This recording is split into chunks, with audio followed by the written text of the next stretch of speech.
ইন্নাল্লাযীনা আমানু ওয়া আমিলুস সালিহাতি উলাইকা হুম খায়রুল বারিয়া।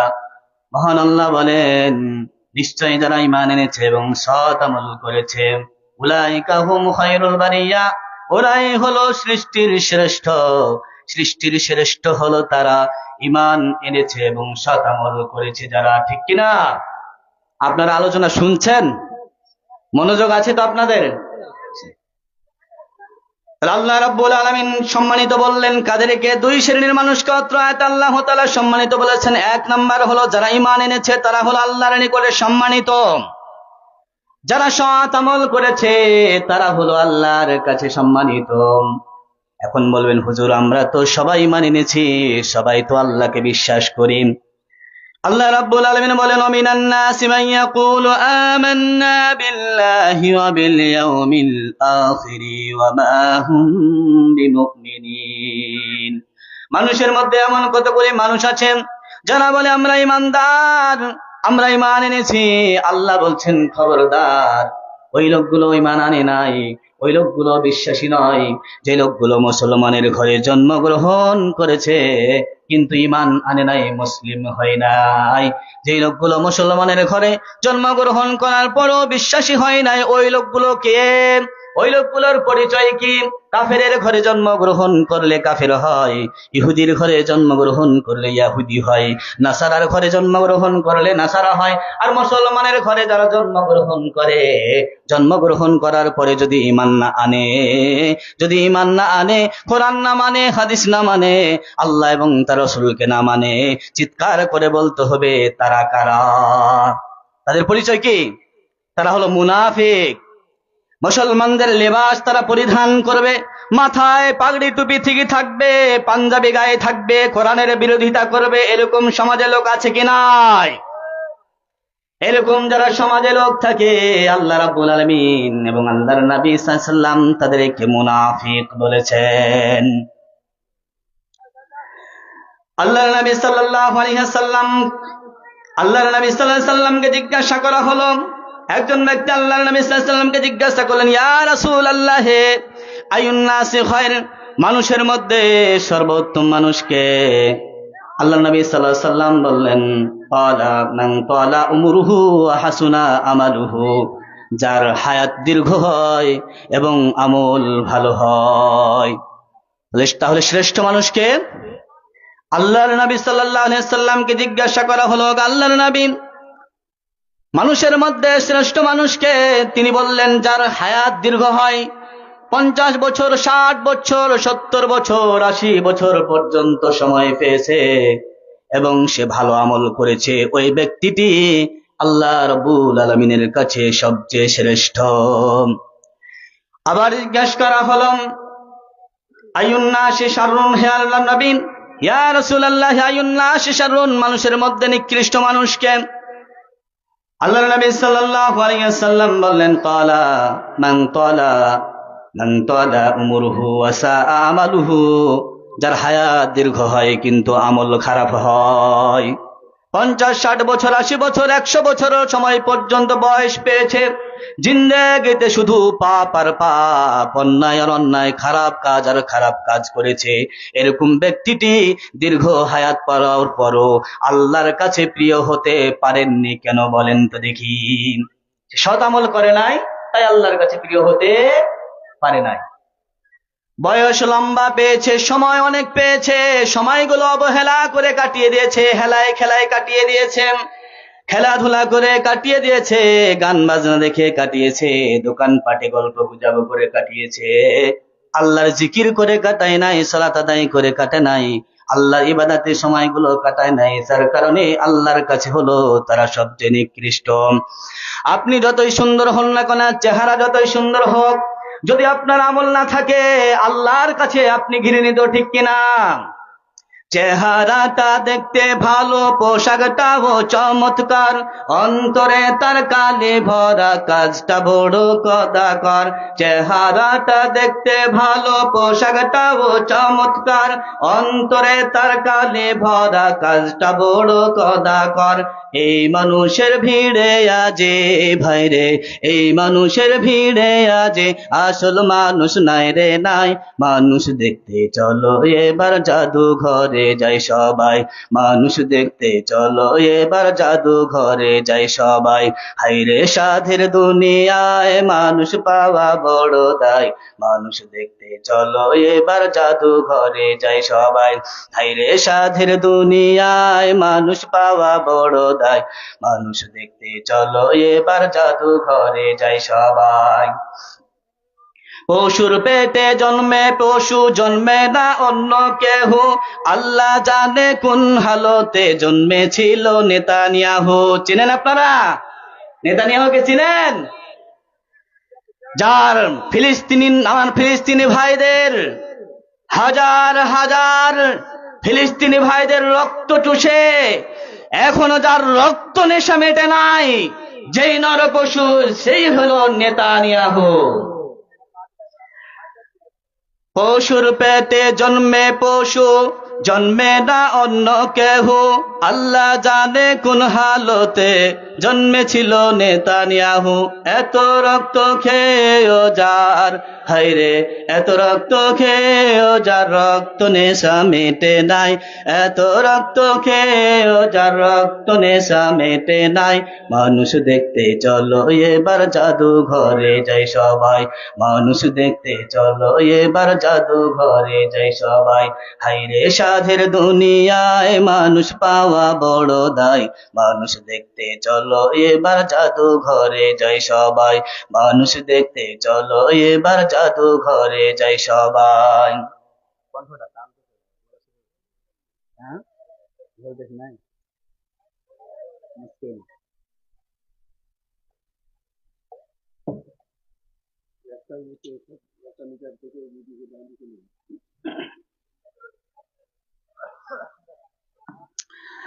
সম্মানিত উপস্থিতি, বলছিলাম শ্রেষ্ঠ মানুষদের পরিচয়।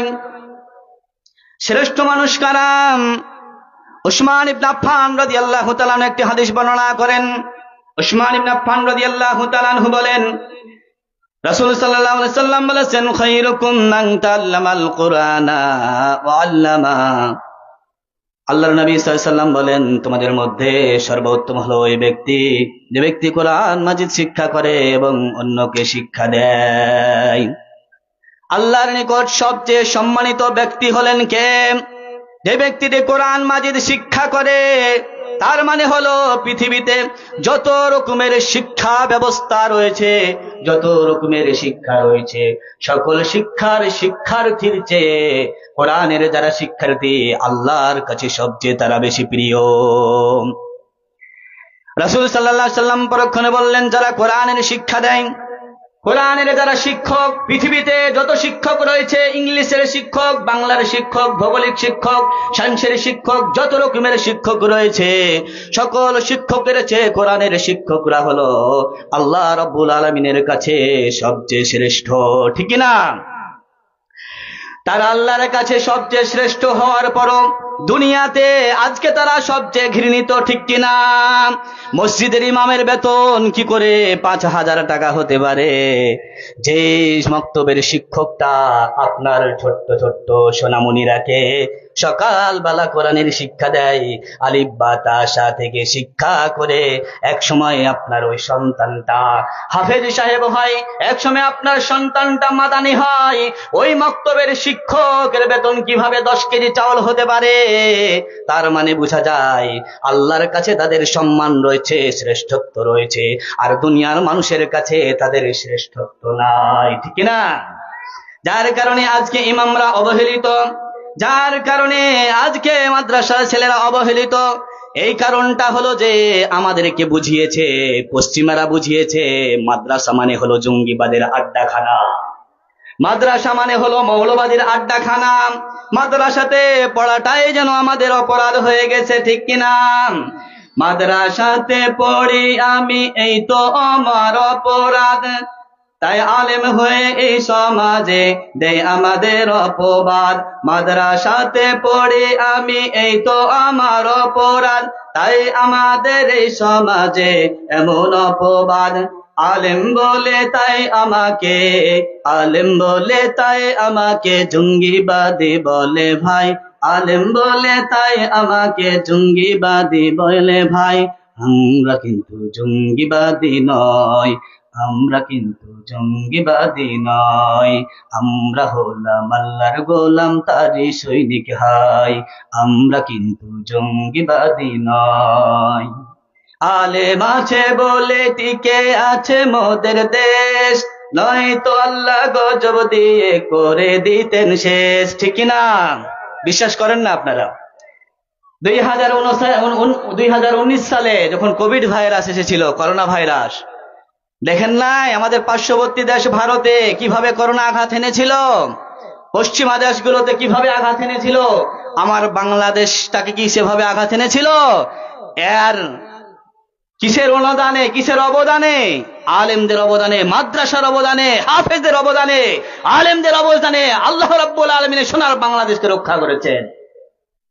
আপনি বিশ্বাস নাও করতে পারেন, আমার সাথে একমত নাও হতে পারেন, সমস্যা নাই। আল্লাহ রাব্বুল আলামিনের নিকটে সেই সমস্ত মানুষগুলো সবচেয়ে সম্মানিত যারা কোরআন মাজিদ শিক্ষা করে এবং কোরআন মাজিদ শিক্ষা দেয়। আল্লাহর নবী সাল্লাল্লাহু আলাইহি সাল্লাম তাদেরকে শ্রেষ্ঠ বলে ঘোষণা করেছেন। আমরা জানতে পারলাম, বুঝতে পারলাম শ্রেষ্ঠ মানুষ কারা। সংক্ষিপ্ত সময় যেহেতু সংক্ষেপে কথা বলার চেষ্টা করছি, আল্লাহ রাব্বুল আলামিন বললেন দুই শ্রেণীর মানুষ আল্লাহর কাছে সম্মানিত, যারা ঈমান এনেছে এবং সৎ আমল করেছে তারা হলো আল্লাহর নিকট সম্মানিত, সবচেয়ে শ্রেষ্ঠ। আর যারা কোরআন মাজিদ শিক্ষা করে এবং কোরআন মাজিদের শিক্ষা দেয় যারা, তারা হলো আল্লাহর কাছে শ্রেষ্ঠ। এখন শ্রেষ্ঠ মানুষদের পরিচয় জানলাম, এখন নিকৃষ্ট মানুষ কারা এদের জানবেন না? জানতে চান তো? নিকৃষ্ট মানুষ কারা? আল্লাহ রাব্বুল আলামিনের কাছে নিকৃষ্ট মানুষ কারা? আল্লাহর নবী সাল্লাল্লাহু আলাইহি ওয়াসাল্লামকে জিজ্ঞেস করা হলো। রাসূলুল্লাহ সাল্লাল্লাহু আলাইহি সাল্লাম বললেন, ক্বালা রাসূলুল্লাহ সাল্লাল্লাহু আলাইহি ওয়াসাল্লাম আবগাদুন নাসি ইলাল্লাহি সালাসাতুন মুলহিদুন ফিল হারাম। রাসূল সাল্লাল্লাহু আলাইহি ওয়াসাল্লাম বলেন, মানুষের মধ্যে, ওগো আল্লাহর নবী, মানুষের মধ্যে আল্লাহর নিকটে তিন ব্যক্তি, তিন শ্রেণীর মানুষ আল্লাহ তাআলার নিকটে সবচেয়ে নিকৃষ্ট। রাসূল সাল্লাল্লাহু আলাইহি সাল্লাম বলছেন তিন শ্রেণীর মানুষ আল্লাহ তাআলার নিকটে সবচেয়ে নিকৃষ্ট। কয় শ্রেণীর বলুন? কথা না বললে, আপনার আওয়াজ না দিলে কিন্তু কথা হবে না। যে কয়জন আছেন একটু আওয়াজ দিতে হবে। কয় শ্রেণীর মানুষ? তিন শ্রেণীর মানুষ আল্লাহ তাআলার নিকটে নিকৃষ্ট। জানবেন কি জানবেন না? মক্কার নগরীতে থেকে, মক্কার ভূমিতে থেকে যারা পাপ কাজ করে, অন্যায় কাজ করে, পাপের কাজ করে, আল্লাহ রাব্বুল আলামিনের নিকটে সবচেয়ে তারা হলো ঘৃণিত ব্যক্তি। আর কারা আল্লাহ রাব্বুল আলামিনের কাছে নিকৃষ্ট? আল্লাহর নবী সাল্লাল্লাহু আলাইহি ওয়াসাল্লাম বলেন, ওয়ামুবতাগিল ফিল ইসলামি সুন্নাতাল জাহিলিয়াত, যারা ইসলামের ভিতরে থেকে জাহেলিয়াতের রীতিনীতিকে যারা অনুসরণ করে, ইহুদি নাসারাদের, খ্রিস্টানদের, মুশরিকদের রীতিনীতিকে, বর্বরতার রীতিনীতিকে যারা অনুসরণ করে, অনুসন্ধান করে, এরা হলো আল্লাহর কাছে সবচেয়ে নিকৃষ্ট। ইসলাম একটা পরিপূর্ণ জীবন ব্যবস্থা, এখানে সব রকম, ইসলাম একটা পরিপূর্ণ জীবন ব্যবস্থা, পারিবারিক ভাবে পরিপূর্ণ জীবন ব্যবস্থা, সামাজিক ভাবেও পরিপূর্ণ, রাষ্ট্রীয় ভাবে পরিপূর্ণ। তাহলে মসজিদ যদি চলে ইসলাম দিয়ে, রাষ্ট্র কেন চলবে না ইসলাম দিয়ে? মসজিদ যদি চলে ইসলাম দিয়ে, গণভবন কেন ইসলাম দিয়ে চলবে না? মসজিদ যদি চলে ইসলাম দিয়ে, বঙ্গভবন কেন চলবে না ইসলাম দিয়ে? মসজিদ যদি চলে ইসলাম দিয়ে, হাইকোর্ট, সুপ্রিম কোর্ট কেন ইসলাম দিয়ে চলবে না? সম্মানিত উপস্থিতি,